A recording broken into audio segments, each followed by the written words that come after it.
Selamat pagi pemirsa, saya Kina Sution akan menemani Anda dengan beragam informasi terkini di antaranya. Polres Pelabuhan Belawan berhasil menangkap 2 orang jaringan pengedar narkoba di Kota Medan. 9 dokter di Sumut meninggal akibat COVID-19. Presiden ingin protokol kesehatan dikampanyekan satu persatu. Selain cuplikan berita tadi, kami juga akan menghadirkan beragam informasi lainnya. Pemirsa, kita jelang Sumut hari ini pagi selengkapnya.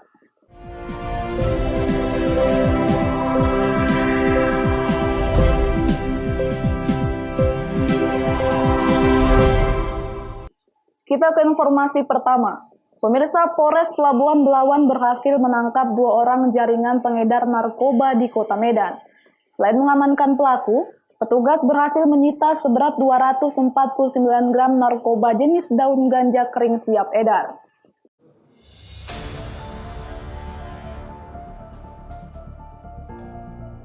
Dua orang pelaku jaringan pengedar narkoba di kawasan pesisir Belawan warga Martubung berhasil ditangkap di 2 tempat terpisah di kawasan Jalan Rawe 1, Kecamatan Medan Labuhan, Sumatera Utara. Untuk mengelabui petugas kepolisian yang terus memerangi peredaran narkoba di pemukiman padat penduduk di sejumlah kota Medan. Para pengedar selalu memanfaatkan tempat tinggal tidak menetap untuk mengedarkan narkoba seperti daun ganja kering dan sabu asal Aceh. Kini Polres Pelabuhan Belawan akan terus berkoordinasi dengan BNN Provinsi dan Bea Cukai Sumut untuk menjaga perairan Belawan serta perbatasan Medan Aceh. Petugas juga lakukan penjagaan di jalan lintas yang menghubungkan Kabupaten Langkat dan Deli Serdang yang menjadi pintu masuk barang haram tersebut. Dari tangan kedua tersangka, polisi berhasil mengamankan barang bukti seberat 249 gram dan 50 bungkus narkoba jenis daun ganja kering siap edar, serta 3 unit telepon genggam milik pelaku.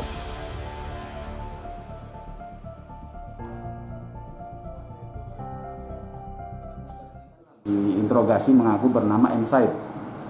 Dari tangan M. Said ini berhasil kita sita 50 paket berisi ganja.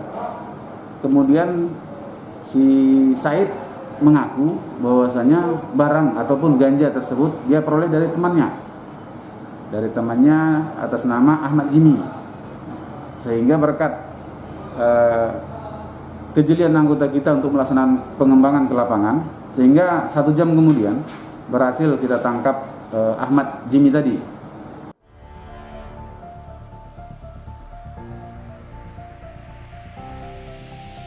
Untuk mempertanggungjawabkan perbuatannya, kini kedua pelaku terancam 12 tahun penjara. Polisi masih mengejar bandar narkoba yang identitas dan keberadaannya sudah diketahui petugas kepolisian. Wahyu Pratama melaporkan untuk Evarina TV. 4 terdakwa yang terlibat atas pembunuhan sadis terhadap 2 orang pria, Maraden Syanipar dan mertua Parasian Siregar, yang jasadnya ditemukan warga di dalam parit di kawasan hutan milik negara Sebarombang divonis Majelis Hakim Pengadilan Negeri Rantau Perapat seumur hidup. Keempat terdakwa yang terlibat masing-masing Janti Katimin Hutahayan sebagai otak pelaku, Sabar Hutapea, Daniel Sianturi, dan Victor Situmorang sebagai pelaku eksekusi pembunuhan, dijatuhi hukuman dan divonis Majelis Hakim yang dipimpin Denny Albar seumur hidup di PN Rantau Perapat Labuhan Batu, Sumatera Utara. Sebelumnya otak pelaku pembunuhan dituntut oleh jaksa seumur hidup.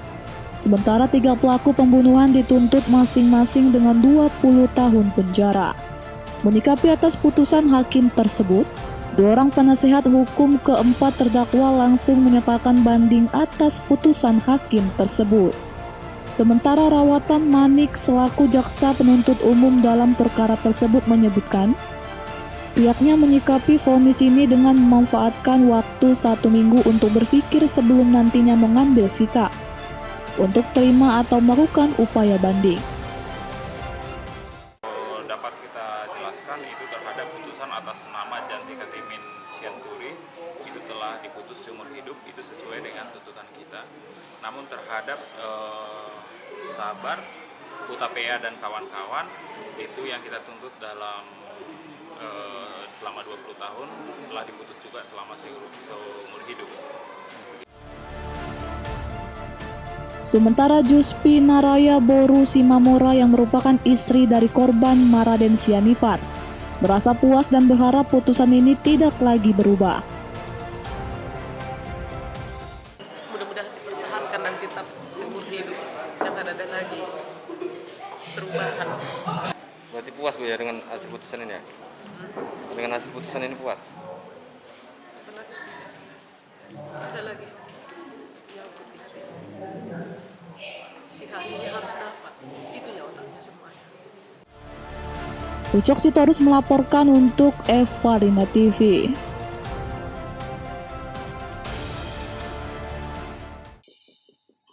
Tim Satreskrim Polres Tanah Karo berhasil menangkap seorang pelaku penggelapan sepeda motor di Kabupaten Karo. Pelaku berpura-pura meminjam sepeda motor temannya, lalu dijual seharga 2,5 juta rupiah. Pelaku terancam pasal 372 KUH Pidana tentang penggelapan dengan ancaman hukuman 4 tahun penjara. Tim Satuan Reskrim Polres Tanah Karo berhasil menangkap pelaku penggelapan sepeda motor di Jalan Samurah, Kecamatan Kabanjahi, Kabupaten Karo, Sumatera Utara. Modus pelaku dengan cara berpura-pura meminjam sepeda motor milik temannya, lalu kemudian menjual sepeda motor milik korban seharga 2,5 juta rupiah. Berdasarkan laporan korban, diketahui pelaku berinisial BT dan petugas melakukan penyelidikan dan menemukan keberadaan pelaku yang berada di seputaran kota Kabanjahe, lalu kemudian meringkusnya. Dari hasil pemeriksaan di kepolisian, uang hasil penjualan sepeda motor digunakan pelaku untuk membeli narkoba dan bermain judi. Kita telah melakukan penangkapan terkait masalah penggelapan kendaraan motor roda 2, di mana tersangka meminjam kendaraan roda 2 dari korban, kemudian si tersangka tersebut menjual ataupun memborokkan kendaraan roda 2 tersebut. Jadi tersangka modusnya seperti meminjam sepeda motor, lalu menjual dan memborokkan, dan menerima uang dari hasil borohan tersebut sebanyak 2.500.000.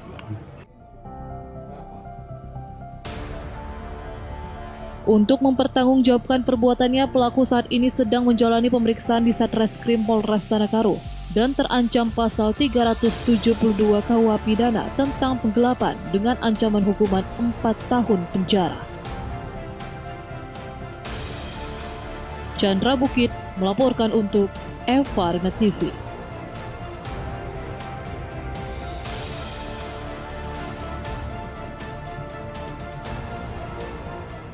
Sumut hari ini masih akan kembali sesaat lagi, tetaplah bersama kami.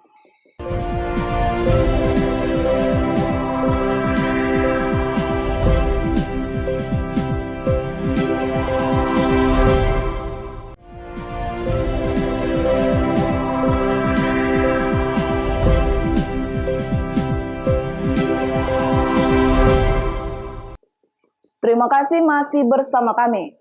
Pemirsa, Ikatan Dokter Indonesia Sumatera Utara memastikan sudah 9 dokter di Sumatera Utara meninggal dunia akibat terpapar COVID-19, termasuk dokter spesialis paru yang meninggal pada Sabtu 1 Agustus kemarin, berstatus positif COVID-19 dengan gejala berat.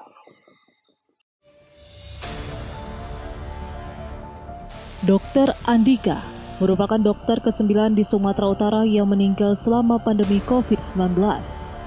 Sementara sejumlah dokter yang merupakan tim penanganan COVID-19 pada sejumlah rumah sakit juga dinyatakan positif terpapar COVID-19.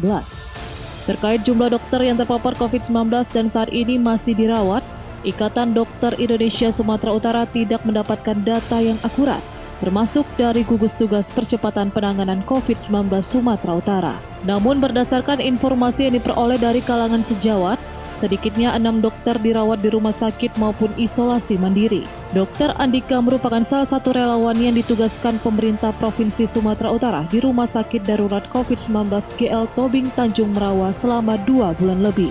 Selain itu, Dr. Andika kembali aktif praktik di beberapa rumah sakit swasta dan rumah sakit pemerintah.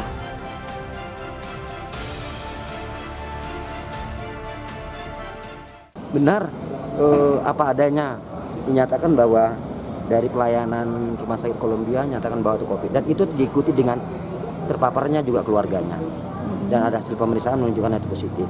Kondisinya menurun setelah beberapa hari dirawat, dan kita akui bahwa kekuatan tubuh yang tidak optimal itu juga akan menyebabkan ketidakmampuan tubuh untuk mengatasinya. Akhirnya sejauh kita itu dipanggil Tuhan beberapa hari yang lalu. Terkait klaster-klaster penyebaran COVID-19 di rumah sakit, saat ini Ikatan Dokter Indonesia masih melakukan tracking kepada para dokter yang dinyatakan terpapar COVID-19. Wahyu Pratama melaporkan untuk Evarina TV. Pemirsa, kita beralih ke informasi lainnya. Setelah dibuka, pengunjung Medan Zoo sepi. Sepinya pengunjung Medan Zoo dimulai sejak awal buka 5 Juli lalu. Bahkan pada saat libur Hari Raya Idul Adha 1441 Hijriah lalu, pengunjung tak sampai 1.000 orang.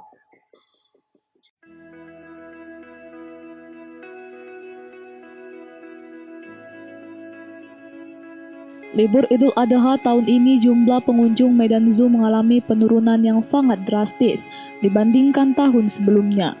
Hal ini dikarenakan dampak dari pandemi COVID-19 yang mengakibatkan warga masih takut melakukan aktivitas di luar rumah. Penurunan jumlah pengunjung ini sudah terjadi sejak tanggal 5 Juli lalu, pada saat awal pembukaan Medan Zoo, di mana biasanya di hari libur pengunjung mencapai 2.000 orang. Namun di libur Idul Adha ini, pengunjung hanya sebanyak 500-an orang.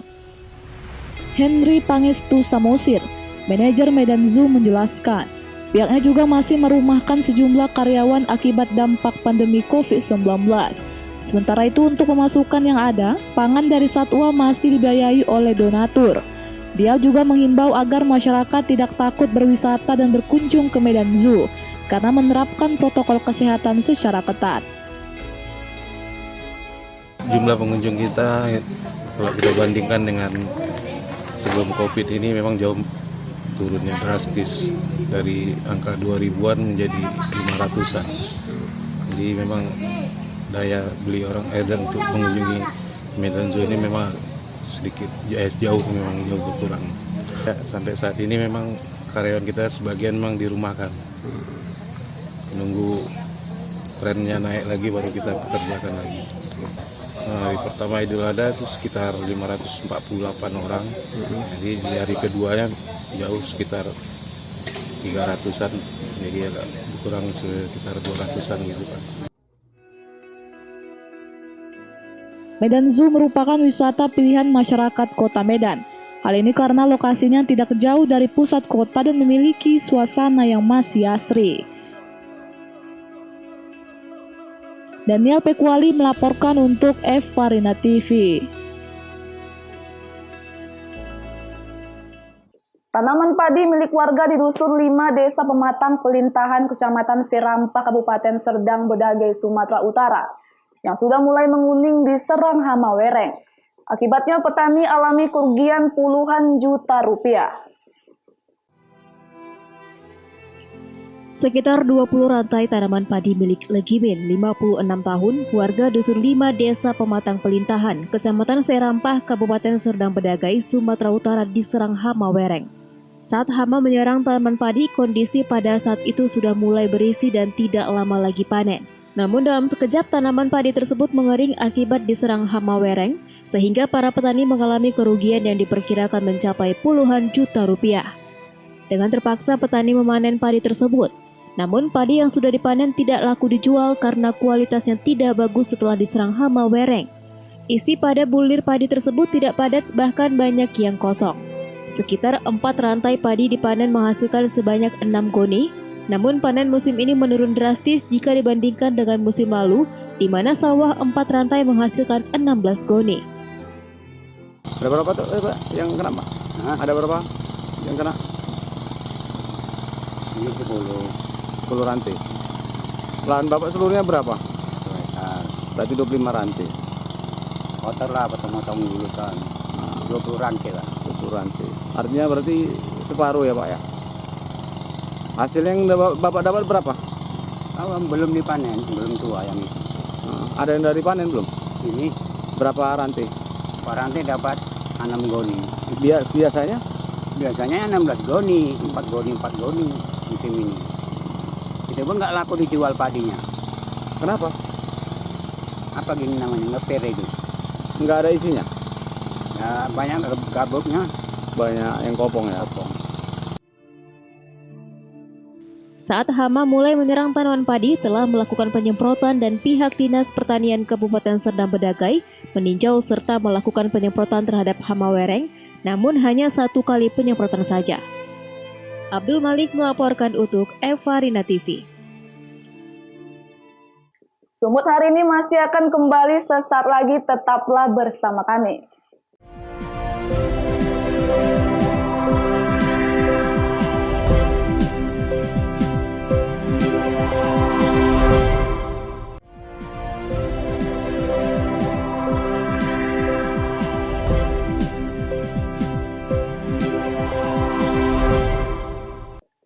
Terima kasih masih bersama kami. Pemirsa, Presiden RI Joko Widodo pada rapat terbatas meminta kampanye seputar protokol kesehatan kembali digencarkan secara masif melalui kampanye rutin yang diinformasikan secara satu persatu. Presiden ingin masyarakat paham terhadap pentingnya mengantisipasi penularan COVID-19 yang saat ini tingkat kematiannya di Indonesia lebih tinggi dari global. Presiden Joko Widodo kembali mengingatkan masyarakat terhadap pentingnya mematuhi protokol kesehatan guna mencegah penularan COVID-19. Dalam rapat terbatasnya yang digelar Senin 3 Agustus di Istana Merdeka, Jakarta, Presiden meminta Satgas COVID-19 mengkampanyekan standar protokol kesehatan secara satu persatu. Adapun setiap langkah dari protokol kesehatan seperti menggunakan masker, fokus dikampanyekan selama 2 minggu. Kemudian selanjutnya mengkampanyekan langkah protokol kesehatan lainnya. Hal ini dilakukan agar mudah dipahami oleh masyarakat menengah ke bawah. Presiden juga ingin pemberdayaan kesejahteraan keluarga (PKK) ikut terlibat aktif serta pelibatan media televisi dan media sosial sehingga mampu mengoptimalisasi perubahan perilaku di masyarakat. Nanti 2 minggu berikut kampanye mengenai jaga jarak atau cuci tangan misalnya. 2 minggu berikut tadi tidak dicampur langsung urusan cuci tangan, urusan jaga jarak, urusan tidak berkerumun, pakai masker. Kalau barengan itu mungkin untuk menengah atas itu bisa ditangkap secara cepat. Tapi yang di bawah ini yang menurut saya memerlukan satu persatu. Presiden melihat masyarakat Indonesia berada pada posisi yang mengkhawatirkan terhadap penularan COVID-19 karena semakin banyak masyarakat yang tidak taat pada protokol kesehatan dan berdampak terhadap meningkatnya kasus penularan COVID-19 dan tingginya angka kematian akibat COVID-19 di Indonesia. Untuk itu, kampanye protokol kesehatan dengan cara yang berbeda diharapkan dapat mendorong perubahan perilaku masyarakat terhadap pencegahan penularan COVID-19. Dari Jakarta, Nabila Karisti, Egan Surya Hartaji, Kantor Berita Antara mewartakan.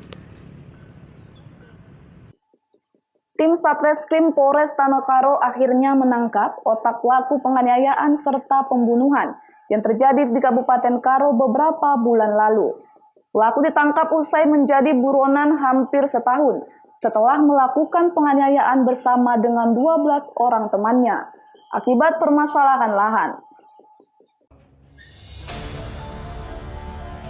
Tim Satreskrim Polres Tanokaro akhirnya berhasil menangkap PP yang merupakan otak pelaku penganiayaan yang menyebabkan kematian terhadap korban batas ukur Karo-Karo yang terjadi pada bulan September tahun 2019 lalu di Desa Malmal Petarum, Kecamatan Lobaleng, Kabupaten Karo. Pelaku diamankan saat bersama istrinya di sebuah pasar kota Subu Salam, Provinsi Aceh setelah menjadi daftar pencarian orang selama hampir setahun. Berdasarkan pemeriksaan di kepolisian, pelaku bersama dengan 12 orang temannya melakukan penganiayaan yang menyebabkan kematian. Permasalahan ini dikarenakan sengketa lahan. Usai menganiaya korban hingga tewas, para pelaku mencoba melarikan diri namun petugas kepolisian berhasil menangkap 12 orang pelaku. Sementara otak pelaku berhasil kabur melarikan diri. Jadi motifnya adalah pada bulan 9 2019, Paham Parangin ada melakukan penyerobotan tanah di Desa Balmon Patarum. Jadi karena sakit hati ataupun dihalang-halangi oleh si korban, makanya Paham ada mengupahi 12 orang lainnya untuk melakukan pembunuhan terhadap korban. Berarti Paham ini merupakan otak pelaku itu? Paham termasuk otak pelaku dari kejahatan tersebut. Untuk pasal yang dikenakan, Komandan? Pasal yang dikenakan saat sekarang ini pasal 338, 170, sub 5556 KUHP pidana. Dengan ancaman hukuman apa? Hukuman seumur hidup, maksimal seumur hidup. Kepada pelaku terancam pasal 351 ayat 3 serta pasal 338 tentang pembunuhan dengan ancaman hukuman penjara seumur hidup. Dalam sengketa lahan tersebut, pelaku menyuruh serta membayar 12 pelaku lainnya untuk menganiaya korban. Dan untuk ke-12 pelaku lainnya, saat ini tengah menjalani persidangan atas perbuatan tersebut. Chandra Bukit melaporkan untuk Emfarina TV. Pemirsa, demikianlah rangkaian informasi dalam Sumut hari ini pagi ini. Saya Kiki Nasution mewakili kerabat kerja yang bertugas pamit undur diri. Terima kasih atas kebersamaan Anda dan sampai jumpa.